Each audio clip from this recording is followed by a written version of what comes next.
בוקר טוב לכולם, ו-Welcome לפודקאסט שלנו מההלם לתלם.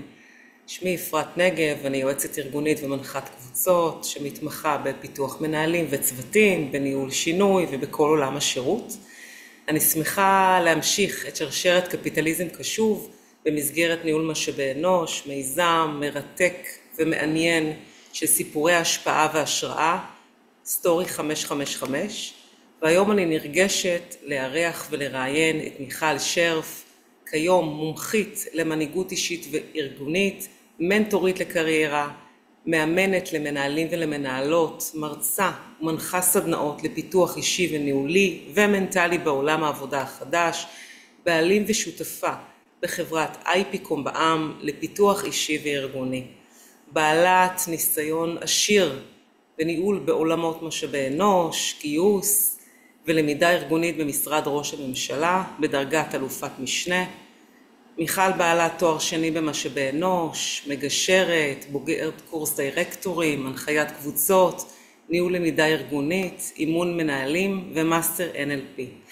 ועל מה נדבר היום? בתקופה המאתגרת הזאת של חוסר ודאות כמו אצלנו, למנהלים ומנהלות ולאנשי משאבי אנוש יש תפקיד משמעותי ומנהיגותי בניהול הפרט, הצוותים והארגון. הפרט, הצוותים והארגון מהווים גורם מרכזי בחזרת הארגון לתפקוד עסקי, תוך טיפול באנשים, וזה אומר שחייבים לייצר מיינדסט של גמישות ארגונית ורגישות אישית. תצטרפו אלינו היום לפודקאסט, שם בעצם נבין את המנהלים ואת תפקיד משאבי אנוש כמכפיל כוח משמעותי בחוסן הארגוני, ונכיר מודל מאוד מעניין שנקרא מודל ששת הצרכים. מיכל, בוקר טוב וכיף שאת איתנו. בוקר איך הגעת טוב. למודל? איך הגעת למודל ששת הצרכים? קודם כל כיף להיות פה איתך ובפרויקט המדהים הזה, אז שיהיה לנו בוקר נפלא. אה, אז ככה בחצי מילה, אני גדלתי בארגון ביטחוני מאוד יוקרתי, אנחנו אומרים משרד ראש הממשלה, מבין יבין, אה, וזה ארגון מאוד מאוד משימתי. עכשיו גם התקדמתי לתפקידים בכירים, אמרת אלוף משנה, אבל לכל אורך הדרך, אולי כי גדלתי בעולמות של משאבי אנוש, אולי כי זה אני, היה חשוב לי לשמר את העובדים הטובים, לראות מה הם באמת צריכים ואיך לפתח אותם. ואני הייתי הגיק כזה שכל הזמן מתקתק בראש לכולם על פיתוח עובדים, על להבין מה באמת הם צריכים. כי זה קל למשוך אותם ולהגיד להם אנחנו ארגון שווה וכדאי לכם לבוא ודברים מעניינים, אבל לשמר עובדים, בטח ובטח היום כשאני מאמנת מנהלים ומנטורית לקריירה, אני רואה עד כמה אנשים מחפשים את מה שחשוב להם. עכשיו זה שונה, לי חשוב להיות משמעותית, למישהו אחר חשוב להיות כל הזמן בעשייה של תרומה. לך אולי אפרת חשוב, לא יודעת, תגידי לי את, תכף נדבר על הזה, אז תספרי לי את מה לך חשוב.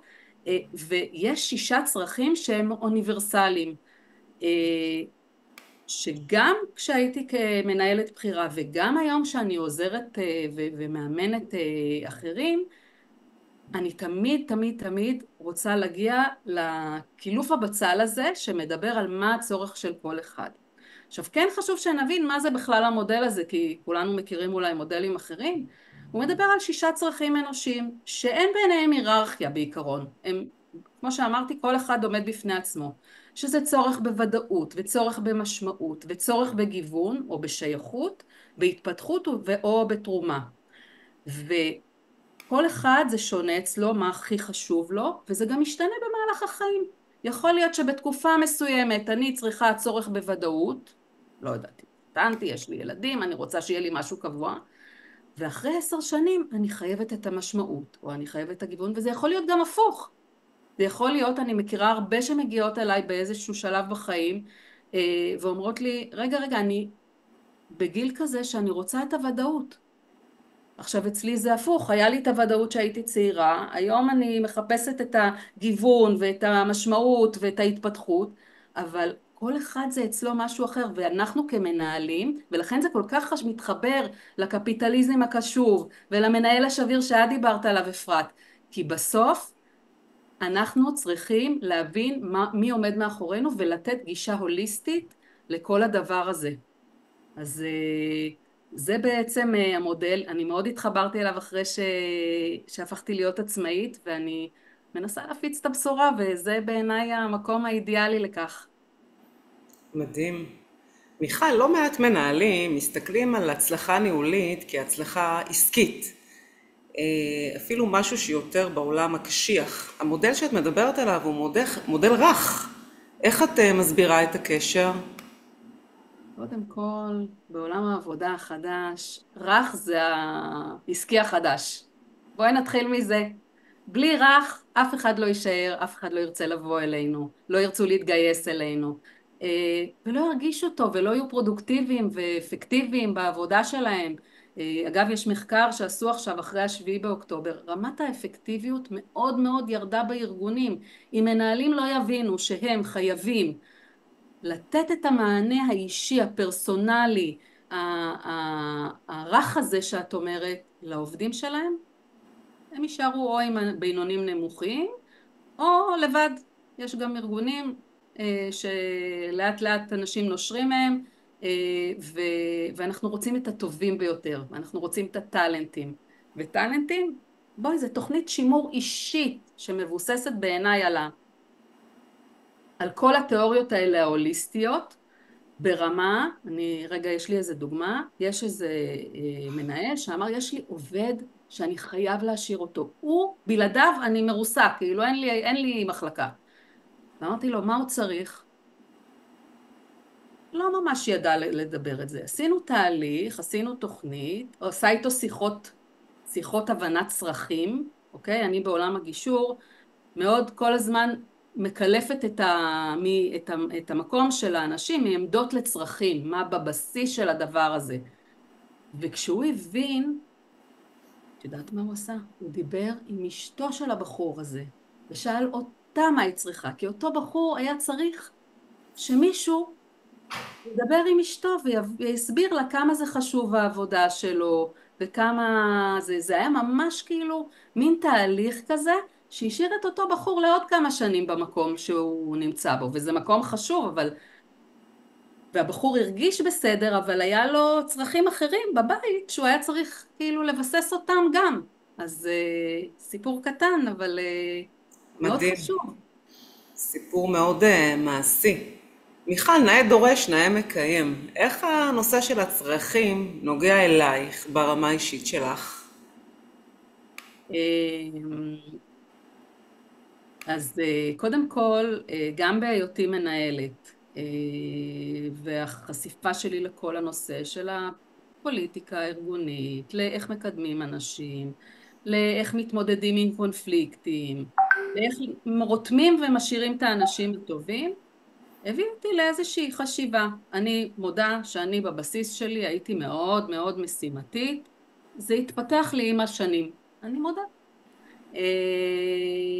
אגב, לא רק בעבודה, גם בבית. אני הייתי מהמקום של הדוד, ולאט לאט התחלתי לקבל ככה תובנות ומסרים, שצריך להיכנס למקום הזה, שצריך להיכנס בעיקר כשהתחלתי לנהל גופים גדולים, הרבה אנשים, ובעיקר נשים, כי אנחנו במשאבי אנוש. ואז באמת היו מצבים שלא הבנתי, לא הבנתי מה הולך פה, כאילו למה אני נותנת לה הכל, מה שאני חושבת שהיא צריכה, ואני לא מקבלת חזרה. ולאט לאט כאילו חקרתי את העולם הזה, ובאמת עסקתי המון המון שנים בפיתוח, גם הייתי בפיתוח למידה ארגונית, מנהלת פיתוח למידה ארגונית של כלל הארגון, אז למדתי את העולם הזה, ואת כל התיאוריות, ואת כל המודלים, ואת כל הזה, והבנתי שפיתוח אנשים זה שם המשחק. אם הם לא ירגישו שהם מתפתחים בדרך שהם רוצים, אוקיי? למשל, עשיתי פרויקט של אפסקילינג לכל העובדים בארגון. נתתי להם כמה אופציות. כל אחת מהאופציות, היום שאני מסתכלת על זה, אז לא הכרתי את המודל, מתחברת לאיזשהו מודל, לאיזשהו חלק במודל הזה. וכל אחד היה יכול לבחור מה מעניין אותו. ואפילו עשיתי איזשהו צעד נוסף, ואמרתי למנהלים, הם לא צריכים לשאול אתכם אם הם רוצים ללמוד את זה. הם יכולים ללמוד את זה לבד. את הקטע הזה של האפסקילינג, של הפיתוח האישי שלהם, מיומנויות רכות, הם יכולים ללמוד לבד, בלי לשאול אתכם. צעקות, אפרת צעקות בארגון, מה פתאום, אנחנו צריכים לאשר, זה יציאה ללימודים, טה. אני לא מהמוותרים, Mm, וזה הצליח. באמת, בקפסולות קטנות, במנות קטנות, לא צריך להיבהל, זה לא שעכשיו כל היום עובדים, יש לזה תוצאות, יש לזה תוצאות ארגוניות ועסקיות, ושביעות רצון, שביעות רצון של העובדים. מדהים. אז אני מאוד הכנסתי את העולם הזה לתוך הארגון, והיום כשאני עובדת עם מנהלות ומנהלים, אני באמת נותנת להם, אגב, גישות של גישת ה-NLP, מנסה להכניס אותך לראש של האחר. לא בצורה מניפולטיבית, אלא בצורה של להבין מה האחר צריך. כן, גם ללכת ולשאול ולדבר, אבל באמת באמת להרגיש את האחר מתוך סקרנות, מתוך מקום של אמונה שאם הוא ירגיש טוב, הוא גם יהיה לי טוב. מדהים. אז אני, כאילו זה התחיל, זה נבנה מאוד, והיום אני ככה, באמת, גם בעבודה שלי באחד על אחד, וגם בהרצאות וסדנאות, אני מאוד מאוד מנסה לעבוד על המקום הזה, וכן, יש עדיין מנהלים שחושבים שזה בלבול שכל, אבל אני חושבת שהם כבר, אם פעם הייתי אומרת שהמיעוט זה ההפוך, זה אלה שהם כן רגישים וכן יודעים לעשות את הדבר הזה, אז לשמחתי היום כבר אין ברירה, העולם השתנה, חייבים להיות שם. מיכל, המודל הזה קצת, יש את המודל הקלאסי של הצרכים, שזה המודל של מאסלו, שרובנו מכירים.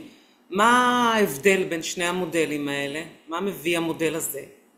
קודם כל, מאסלו, כבודו במקומו מונח, והוא באמת האורים והתומים של כולנו, אבל הוא נבנה מזמן, והמודל הזה נבנה בסוף שנות ה-90, שנות ה-2000. והוא מביא משהו אחר. קודם כל, מאסלו הוא מבנה היררכי של מודל צרכים, והיום אנחנו יודעים שהמודל הוא מאוד דינמי, אנחנו בעולם דינמי. אז המודל הזה הוא מאוד דינמי, הוא משתנה, אמרתי, יכול להיות שאני בשלב מסוים בחיי פה ובשלב מסוים בחיי שם, וזה בסדר, פשוט צריך להבין את זה. הדבר השני זה מאסלו התמקד בצרכים הפסיכולוגיים והפיזיולוגיים. והמודל הזה, שהוא מודל של אנטוני רובינס, אם לא הזכרתי עד עכשיו, אז הגיע הזמן, הוא מדבר על צרכים חברתיים ומוטיבציות רחבות הרבה יותר. הוא לוקח את כל העולם ההוליסטי שסביבנו, בגלל זה כל כך קשור גם לקפיטליזם הקשור, שגם הוא מאוד הוליסטי. הוא לוקח את כל העולם הזה ונותן לו ביטוי במודל. אז זה הדבר השני, והדבר השלישי שזה באמת גישה יישומית. זאת אומרת, אני יכולה להגיע למנהל או למנהלת או לארגון, ומהמודל הזה לייצר תוכנית עבודה. אוקיי? ממש תוכנית עבודה, אנחנו אולי נגיע לזה, לפחות לתת דוגמאות פה ושם. אז את יודעת מה, אם אנחנו מדברים על תוכנית עבודה ובאמת על הפרקטיקה, תוכל לתת דוגמה כשאת נכנסת לארגון או מתחילה ללוות מנהלים. איך תכלס את מיישמת את המודל, מה זה אומר התהליך הזה? אוקיי, אז קודם כל אנחנו בהיכרות. השלב הראשון זה שלב היכרות, הבנה של הארגון או המנהל, לראות איפה הוא נמצא במרחב הזה של משימתיות מול רוך, מול ככה זה, תרבות ארגונית. אתמול הייתה לי שיחה עם מישהו מהצבא שאומר, אני נמצא שם ואף אחד לא מסתכל עליי, אף אחד לא יודע מה אני רוצה. והוא חמוד, הוא מנסה להביא אותי לעשות את האבחון הזה שם. אמרתי לו, זה נחמד, אבל בוא רגע נראה מה מנהלים רוצים, כאילו יהיה לך מאוד קשה להכניס את זה, אבל נתתי לו כלים איך לנסות להכניס פנימה את אם לא אני אז מישהו אחר, כן? אבל לפחות לעודד את הגישה הזאת. השלב השני זה שלב של אבחון. זאת אומרת, אני אספר רגע, כשאני מגיעה אליי מנהלת ואני שואלת אותה, אוקיי, מי העובדים שלך? בואי תפרטי לי. וגם מי הקולגות שלך, וגם מי המנהל שלך. מה כל אחד מהם צריך? מה כל אחד מהם חשוב לו באמת, כדי שהוא יוכל לתקשר איתך, שהוא ירגיש שאת איתו, שתוכלי לעבוד איתו. ולרוב, אם יש מישהו מאוד קרוב, אז הם ידעו אליהם, ואם לא, אז לרוב זה נשאר ברמה של העמדות. הוא רוצה, הוא להחליט. הוא רוצה ללכת כל יום ב3:30, בסדר? הוא רוצה עוד תוספת בשכר, היה לי איזה דיון עם מנהלות משהו בסטארט-אפים, ואחרי חודש הם רוצים העלאות שכר. מה זה הדבר הזה?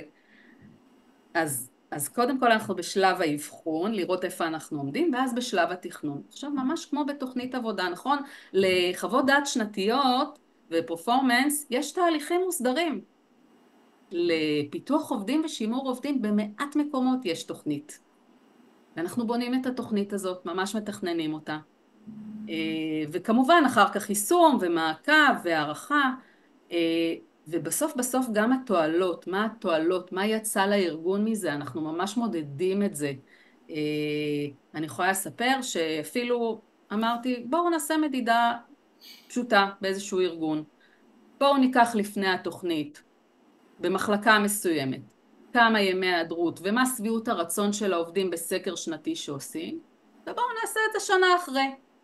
אוקיי? מדד? אפרת. נוריד את לגמרי. הקיצוניים. מדד, נכון? וואו, זה היה מדהים.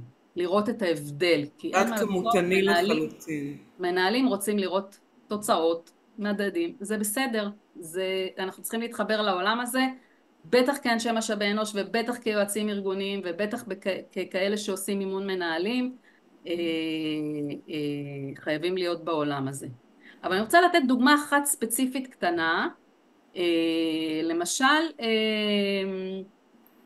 לנושא ודאות, בסדר?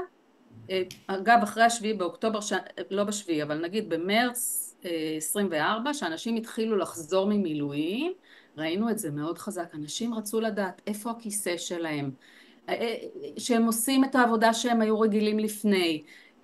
ממש רצו, הוודאות הזאת מהבית משוגעים שהיה להם במילואים, הייתה מאוד מאוד נדרשת, ולא כולם הבינו את זה. שמו אותם באופן ספייס, שמו אותם בכל מיני מקומות, כי באמת הדברים השתנו, זה לא ששמרנו על החדר שלך הספציפי. ולפעמים כל מה שצריך לעשות זה שמירה על עוגנים, זה לבוא ולהגיד לאותו מישהו שאנחנו יודעים שהוודאות חשובה לו בתקופה הזאת, תשמע, חזרת, הנה המקום שלך, זה המקום שלך לחודשיים הקרובים, ממש לתת את זה כעוגן, לעשות שיחה אישית, להבין איך הוא מרגיש, איך בבית, מה אשתו שחיכתה או בעלה שחיכה עם הילדים בבית בזמן שהם היו במילואים, מה הדרישות שלו בתקופה הזאת, להתחבר למקום הזה, לאפשר חופשות, לאפשר רגע קצת יותר גמישות, זה מדהים, אבל שוק העבודה כאילו במדינה היה מורכב עוד לפני השביעי לאוקטובר, ואחרי השביעי לאוקטובר הוא נהיה מורכב עוד יותר, והתחילו גלי פיטורים, ופה גם אם אני חייב לעשות פיטורים, איך אני עושה אותם למישהו שצריך ודאות? איך אני עוזר לו, איך אני נותן לו את הכלים, לא להתרסק. ויש ארגונים שעושים את זה. אז באמת ישיבות צוות ושיחות אישיות וימי גיבוש מותאמים, לא עכשיו היי טרילילי כי המדינה בכאוס, אבל דברים שרגע עושים טוב על הנשמה. ותקשור ושקיפות, זה מאוד מאוד חשוב בוודאות. אתן עוד דוגמה קטנה, למשל בנושא שייכות, אוקיי? אז פה למשל, וכולם אמרו לי, מה זה הרבה כסף וצריך להשקיע וזה, לא בהכרח. אולי בנושא שייכות יש עכשיו, אנחנו עושים פורומים לאן הולכים קדימה, או מה קורה בשנת העבודה הבאה, או איזה פיתוחים צריך, תחברו אותם, את מי שצריך את השייכות הזאת, תחברו אותם לדברים האלה, תחברו אותם לתהליכים האלה. זה מאוד מאוד פרקטי, זה מבחינתי ההגדרה מחדש. אז אני מקווה שעניתי לך אפרת על לחלוטין, ענית לי גם ממש ככה, אני חושבת עכשיו כמנהלת משאבי אנוש או בעלים או מנכ"לית של ארגון, באמת, מה יוצא לי מזה, אז באמת נתת לזה גם מענה. אם את רוצה ככה להרחיב על עוד תועלות, למה להשתמש במודל הזה? דיברת על באמת שיפור ביצועים, אם יש דברים נוספים. אז קודם כל באמת מוטיבציה וגיוס עובדים, חברות שבאמת אה, משקיעות בדבר הזה ומשקיעות בצרכים של העובדים שלהם, זה יוצא החוצה. היום יש לנו הרבה מדיה והרבה קשרים והרבה נטוורקינג, והדברים האלה יוצאים החוצה. אז כשהם יוצאים החוצה ואנשים מחפשים עבודה, יותר קל להם להתחבר למקומות האלה שעושים טוב. שהם יודעים שמי שעובד שם, יש לי חבר שעובד באיזשהו מקום, ואני יודעת שטוב לו, כי רואים אותו, כי נותנים לו את מה שהוא צריך. ושוב אפרת, לא לפרש את זה תמיד לימי כיף וכסף והדברים האלה, הפוך, אלא רואים מה אני, מיכל, או מה את, אפרת, צריכים ברמה האישית. יש לי חברה טובה שהיא באמת, היא מבחינתה לוחמת צדק. ובאיזשהו שלב באו ואמרו לה, חמודה, בסדר, אי אפשר שכל היום תהיי בהפגנות ובזה ובפה ובשם. וזה ממש קיבע אותה. זה ממש קיבע אותה לאיזה חודש, חודשיים, ואמרתי לה, אהובה שלי, כי היא באמת חברה, במקרה הזה היא לא זה, אמרתי לה, דברי עם המנהל, תגידי לו כמה זה צורך בסיסי אצלך. תסבירי לו שבלי זה את מרגישה שאת לא שם. וזה באמת עזר. פשוט מללכת כעובד, זאת אומרת, אנחנו מדברים פה על מנהלים ועל הצורך שלהם להגיע לזה, אבל לפעמים זה גם יכול לבוא הפוך. זה כמו בזוגיות. אם אני לא אגיד מה אני צריכה וידבר בשפת האני, לא בטוח שהצד השני יפרש את מה שאני צריכה נכון. יכול להיות שהוא יפרש את זה מהמפה הפנימית שלו בכלל. בדיוק. לגמרי זה דו צדדי. את מדברת על אז זה באמת מוטיבציה לא וגיוס, להניח. רגע, הפרעתי, מוטיבציה וגיוס, שיפור ביצועים שדיברתי, ותרבות ארגונית בריאה.